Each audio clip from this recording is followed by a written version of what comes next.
You don't have a job, and you only graduated from middle school, he said coldly. I'm done with this. I'm not going to let an old woman like you keep using me. Pack up your things and get out. I've put up with you long enough, so be grateful. In other words, you want a divorce, don't you? His voice rose with indignation. Don't come crawling back to me. You should understand what I mean. If you need me to spell it out, let me be clear, you're just not smart enough to get it. He turned to leave, a look of contempt on his face. Are you planning to divorce me and marry my sister instead? He added, his tone sharp. She stared at him in shock. Her name was Jane. She lived with her husband Tim, who was 5 years younger than her. Jane's younger sister, who had gone to college with Tim, was the reason Jane had met her husband.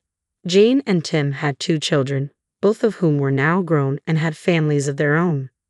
As Jane reflected on her life, she thought about the past and the challenges she had faced. Despite having 2 children she was proud of, her marriage with Tim was far from fulfilling. He often mocked her for her educational background, frequently reminding her of her lack of a high school diploma. His constant criticism was a painful reminder of her past struggles. Jane had hoped to continue her education after middle school, but financial difficulties had prevented her from doing so. At the time, the internet was not widespread and opportunities seemed limited. Following her parents' wishes, she took a job to support the family while her younger sister went on to college, a goal Jane had worked hard to make possible for her. Her sister excelled academically and attended an elite university where Tim was also a student. Tim took pride in his educational achievements, often using them as a weapon in their arguments. When they first met, he had never shown any disdain for her background, but as their marriage progressed, his attitude changed. At first, Jane felt immense joy when they married and had their first daughter, but that happiness gradually faded. It was common at that time for people to leave their jobs after marriage, and Jane's sacrifices seemed to be overshadowed by the growing distance between her and Tim.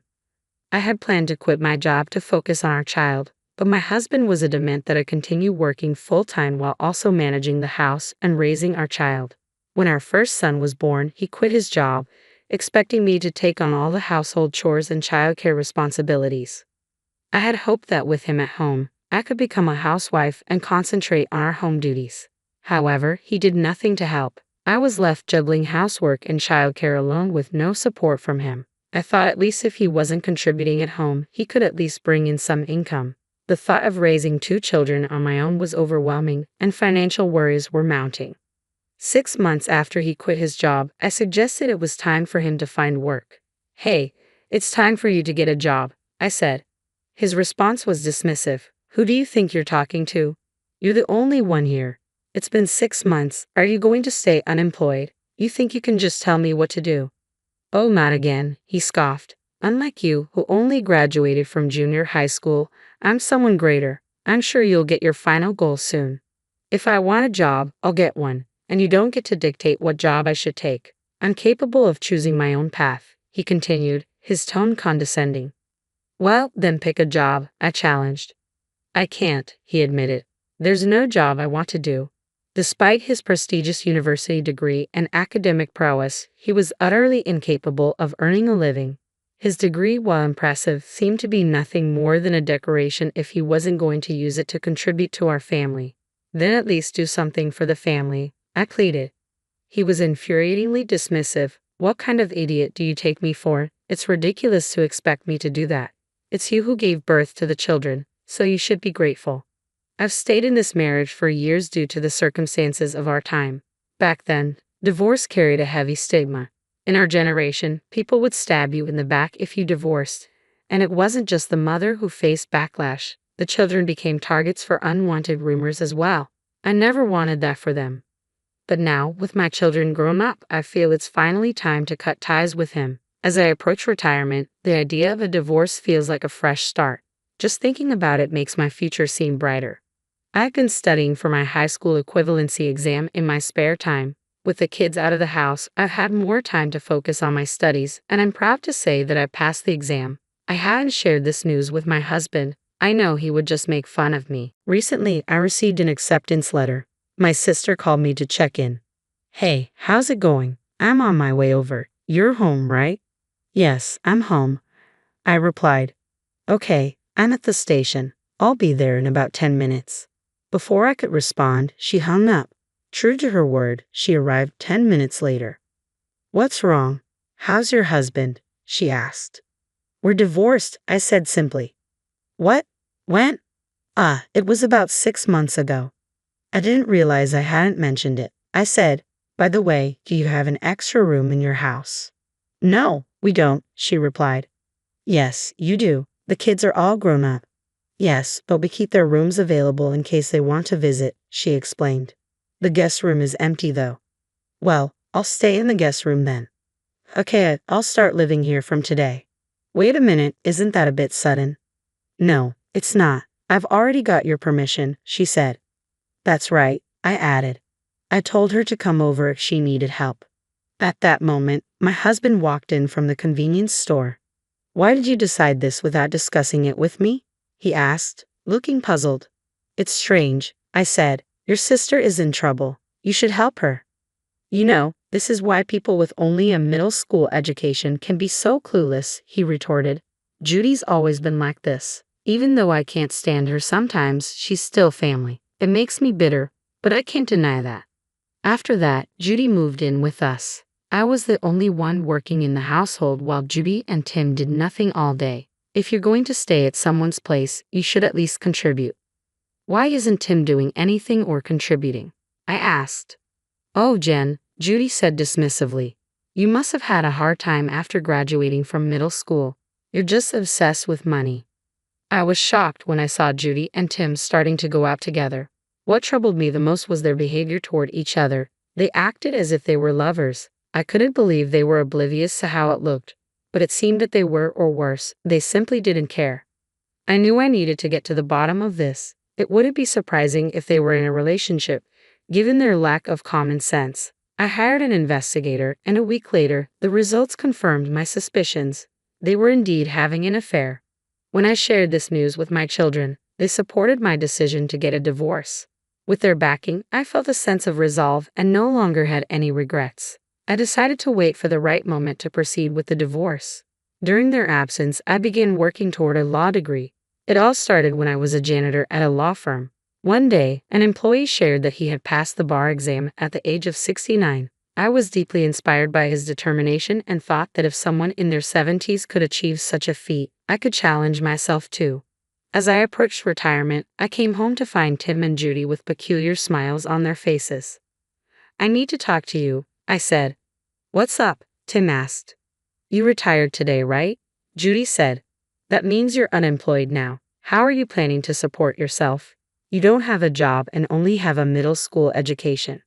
I'm done with you, he said coldly. I'm not going to let an old woman like you drain me any longer. Just pack up your things and get out. I've been married to you for a long time, so be grateful. In other words, you want a divorce, I said, trying to stay calm. He responded with a high-pitched voice. Don't come begging me back. You know what I mean. Should I spell it out for you? You're just not smart enough to understand. Are you planning to divorce me and marry Judy? I asked. They exchanged surprised looks and started laughing again. You figured it out, then. Let's make this quick. I don't need you anymore. If you really don't want to leave, I might consider it if you get down on your knees. That won't be necessary, I replied, keeping my composure. I plan to divorce you when I retire, so this timing works perfectly for me. I pulled the divorce papers out of my bag. The two of them stared in shock, their mouths agape. Please, let's get this over with. I'm leaving, I said. How come you prepared the divorce papers? Tim asked, baffled. Because I've been thinking about getting a divorce, I explained. If I'm going to do it, now seems like the right time. I changed into my clothes one last time and said, hurry up. Let's get this done. Isn't it great that Jen is going through with this? Tim said, signing the papers hastily. Okay, that's everything, I said, and I checked his signature without hesitation. I could tell he didn't like my attitude. He continued to hurl insults, swearing at me. You're just a middle school graduate. You'll be dead soon, you know. I shrugged off his comments. I don't know about that. Please, both of you, I said, calling my children into the living room. Hold on to these papers so he doesn't tear them up. Got it, they said. You guys are really gross. You're the worst father ever, I told him. Graduating from a prestigious university might be an honor to you, but it hasn't done anything for your life. You're proud of your degree as if it's just a decoration. You've been employed your whole life, but that's really foolish, don't you think? What? He snapped. My daughter chimed in. You're really a dumb, unemployed old jerk. Okay, kids, that's enough. You're too honest, I said with a smile. I have proof of your affair, I continued. You'll pay for this. With that, I gathered my children and left the house. They had no money to offer, though they should have paid me a substantial sum for all the trouble they caused. It turned out they had borrowed money from a dangerous lender, which explains their financial predicament. I filed for divorce and became free. I could now focus on my studies. I worked part-time as a cleaner while studying diligently. My hard work paid off. I was accepted into the law school of my choice. After 4 years of intense study, I graduated and passed the bar exam, finally becoming the lawyer I had always wanted to be. My children, accompanied by their families, threw a small celebration for me. My life felt wonderful and fulfilling. However, I soon learned that my ex-husband and Judy were searching for me. How did I know? My ex showed up at my new home, asking for help. I heard my ex-husband crying outside, "Your sister Judy doesn't work at all. We have no money." I went to the kids. Of course they won't see me. What do you expect? You're just an idiot. You thought you'd be something great with your college degree, but all you have is a name. You've got nothing to show for it. Don't be stupid, I said.